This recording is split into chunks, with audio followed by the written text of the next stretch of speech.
pagpasin ang pagkakataon na lahat tayo ay titindig para sa ating kalayaan, para sa ating kasarilan, para tumigil na rin ang mga lintik na pagnanakaw na ginagawa ng mga to. Pinamumukha pa nila sa atin yung nakaw nila. Ano sila, Alvin? Mga kababayan, Di ba naman nakita bahagi sila? na Pero tayo dito ng sila kanina. kasaysayan. Hindi, kanina nasa Mendiola kami. Oo.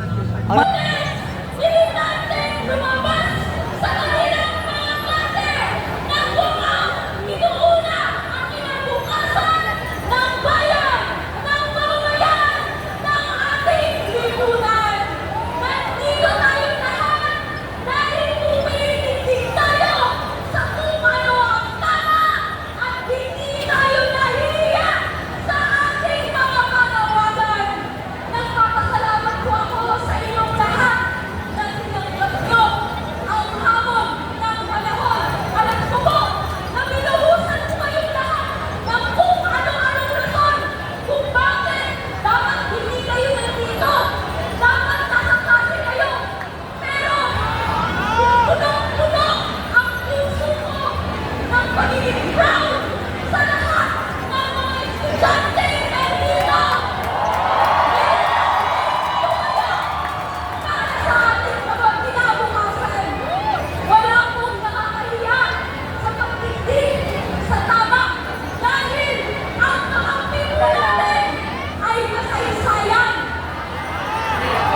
Sabihin po ninyo sa akin, ano ba ang dapat gawing tama kung ang ating mga magsasaka ay namamatay sa gutom, namamatay sa depresyon dahil 5 years lang ay bumagsak sa 10 piso ang kakakabang ng palay.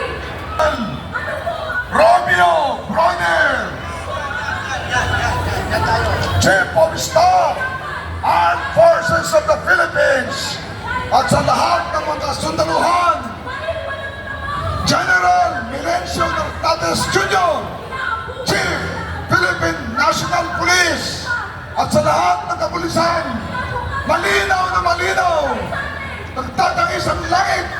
Narinig natin, nakita natin na ang ating Commander-in-Chief ay hindi karapat-dapat dahil siya ay magnanakaw at siya ay bangag. Kaya ang taong bayan, pakinggan ninyo ang kanyang sinisigaw. Pakinggan ninyo ang mga taong bayan. Ang sinasabi ng taong bayan, kayo ay kampihan ang taong bayan para sa laban na ito. Mag-resign, umalis na ang ating presidente, mag-withdraw ang support ang Armed Forces of the Philippines at National Police sa ating isang Commander-in-Chief. Mabangag at magnanakaw. Yun lamang po. Ano ang sigaw ng taong bayan? Ano ang sigaw ng taong bayan? Mga kababayan, bagamat buo na ang ating ebidensya, hindi pa rin sapat ang gabi ito upang tayo ay sumuko sapagkat hindi tayo titigil na hindi mabababa ang ating na presidente! Ano ang sigaw ng taong bayan? Lakasan! Marcos! Bumaba ka na sa pwesto mo dahil ikaw ay isang adik!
dito